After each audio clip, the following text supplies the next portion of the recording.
معزز سامعین گرامی قدر، آج کا خطبہ بھی دفاع صحابہ اور سیرت سیدنا حسنین کریمین کے بعض پہلوؤں کے اوپر ہوگا۔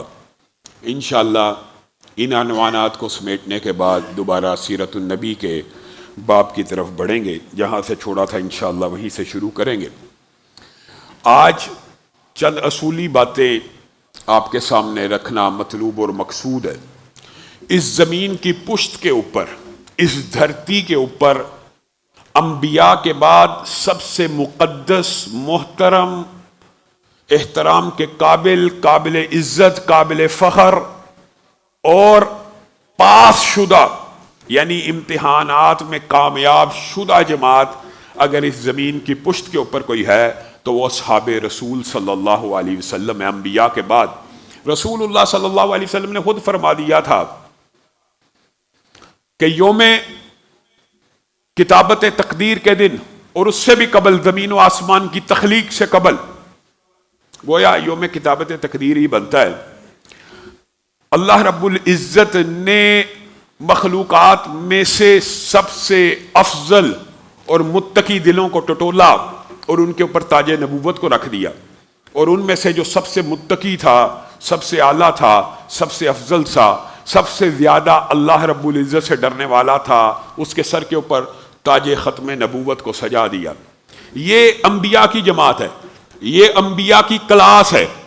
اور پھر رسول اللہ صلی اللہ علیہ وسلم نے فرمایا عالم ارواح میں ان دلوں کو ٹٹولنے کے بعد کائنات کے سب سے افضل دلوں کو ٹٹولا گیا اور ان کو منتخب کیا گیا اور انہیں چن لیا گیا، اور وہ جو دل سب سے افضل انبیاء کے بعد نکلے اور جن کو اللہ رب العزت نے منتخب کر لیا، اللہ رب العزت نے انہیں میرا صحابی بنا دیا، اور کسی کو سسرالی رشتہ دار بنا دیا، کسی کو ساتھی بنا دیا، کسی کو دائیں بائیں کر دیا، کسی کو وزیر بنا دیا۔ یہ وہ کلاس ہے۔ اب بات بتائیے، انسان محنت کرے، دن رات عبادت کرے، انسان ولایت کے مقام پہ تو پہنچ سکتا ہے، اللہ کا دوست بن جاتا ہے، اللہ کے قریب ہو جاتا ہے، لیکن جتنی مرضی انسان محنت کر لے، کسب سے کما کے، نہ نبوت مل سکتی ہے نہ صحابیت مل سکتی ہے۔ یہ اعزاز اللہ رب العزت نے خود چند منتخب لوگوں کو دیا، اور اللہ رب العزت دھرتی کی پشت کے اوپر اس کلاس سے راضی ہو گیا۔ انبیاء شہید ہوئے ہیں، صحابہ شہید ہوئے ہیں، آزمائشیں آئی ہیں، نبیوں کو آروں سے چیرا گیا، نبیوں کو، وہ کلاس جو سب سے اعلیٰ اور افضل ہے، ان کے اوپر بھی آزمائشیں آئی ہیں، ان کو بھی چیرا گیا، ان کو بھی کاٹا گیا۔ تو کیا ان کا شہید ہو جانا یا ان کا اس طرح آروں یا کنگیوں کے ساتھ جسموں کا کٹ جانا اس بات کی دلیل ہے کہ اللہ تعالیٰ ان سے محبت نہیں کرتے؟ یہ کوئی دلیل نہیں ہے، بلکہ وہ اللہ تعالیٰ کے منتخب ہیں۔ اسی طرح اصحاب رسول میں سے بعض کو شہید کیا گیا، بعض کے اوپر مشکلات آئیں۔ انبیاء کا ایک درجہ، اور اگر وہ درجے کا اندازہ کہیں تو انبیاء کا مقام ظاہر ہے امتیوں سے بہت بلند ہوتا ہے، اور انبیاء ان کے حوالے سے علماء کے مختلف نظریات ہیں، اور رسول اللہ صلی اللہ علیہ وسلم کے بارے میں اجماع ہے کہ معصوم عن الخطا ہیں۔ معصوم عن الخطا یہاں سے مراد یہ ہے کہ رسول اللہ صلی اللہ علیہ وسلم غلطی کرنے بھی لگیں بالفرض انسان بشریت کے تقاضے کے مطابق تو اللہ ان کو روک دیتا ہے، یہاں مراد یہ ہے۔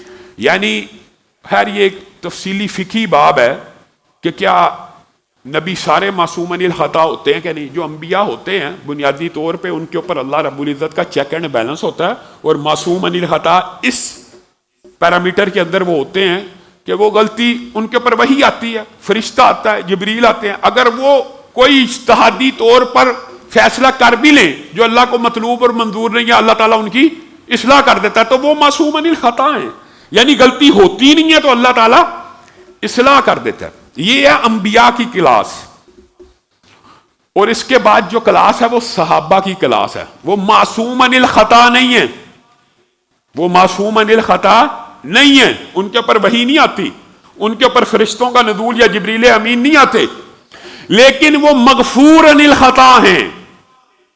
یہ دنیا کی واحد کلاس ہے انبیاء کے بعد جو مغفور عن الخطا ہے۔ کیا مطلب؟ مطلب یہ ہے کہ یہ واحد طبقہ ہے انبیاء کے بعد جن کو اس زمین کی پشت کے اوپر چلتے ہوئے اللہ رب العزت نے اپنی رضوان کا ٹائٹل عطا کیا.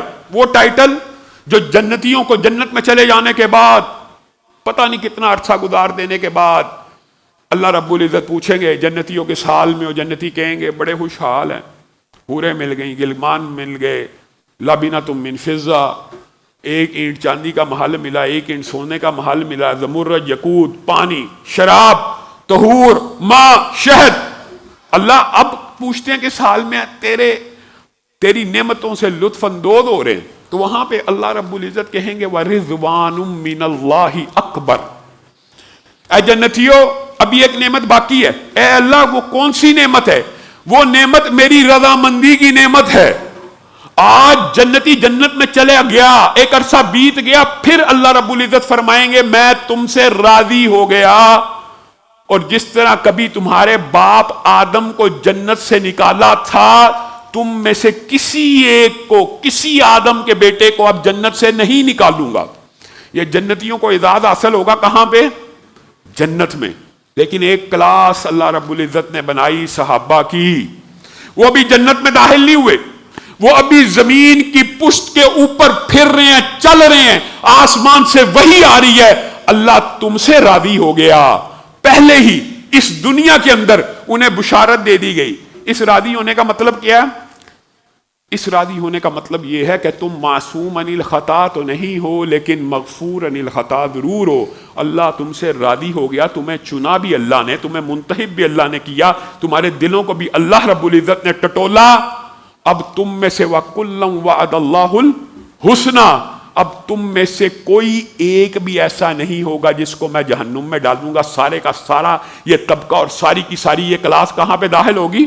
جنت الفردوس میں داخل ہوگی. صرف یہ ٹائٹل نہیں دیا، بلکہ اصل میں یہ ٹائٹل بھی اگر صحابہ کو ملا تو حقیقت بات یہ ہے رسول اللہ صلی اللہ علیہ وسلم کی شان و منزلت ہے کہ رسول اللہ صلی اللہ علیہ وسلم نے فرمایا جس نے حالت ایمان میں مجھے دیکھا، حالت ایمان میں فوت ہوا، اس آنکھ کے اوپر جہنم کی آگ کو حرام کر دیا گیا. اور صحابہ کا یہ شان و مقام ہے کہ رسول اللہ صلی اللہ علیہ وسلم نے فرمایا جس نے اس آنکھ کو دیکھا، جس آنکھ نے میں محمد صلی اللہ علیہ وسلم کا نظارہ کیا، یعنی تابعین کی جماعت، اس آنکھ کے اوپر بھی جہنم کی آگ کو حرام کر دیا گیا. یہ کلاسز ہیں، یہ کلاس ہے.